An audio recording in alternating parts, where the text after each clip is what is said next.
ini akan segera diselesaikan oleh mereka. Juru bicara penanganan COVID-19 di Kabupaten Oku, Rozali, mengungkapkan saat ini pihaknya telah melakukan tracking kontak erat dengan SU, pasien terkonfirmasi positif COVID-19 yang sebelumnya meninggal dunia. Menurutnya, sudah ada 6 orang yang merupakan keluarga almarhum yang akan dilakukan pengambilan spesimen swab, namun saat ini belum bisa dilakukan lantaran swab tersebut tidak dapat dikirim ke Palembang, lantaran peralatan di BBLK masih rusak.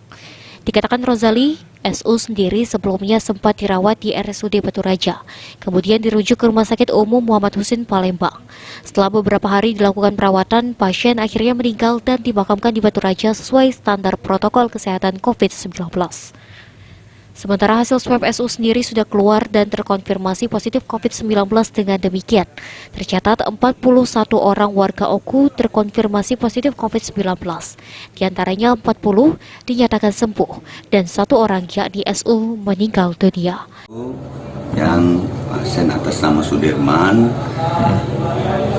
meninggal dunia di rumah sakit ibunya, Rumah Sakit Husin Palembang pada hari Jumat yang lalu. Jenazah sudah dikubur di Talang Jawa dengan inisial Sudirman ini.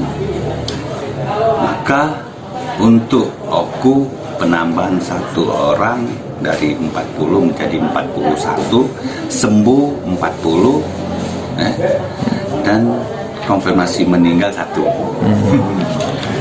Meninggal di Rumah Sakit Muhammad Husin Palembang.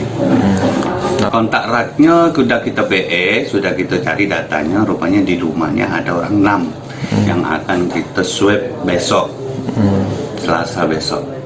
Ari Pranika, Pol TV.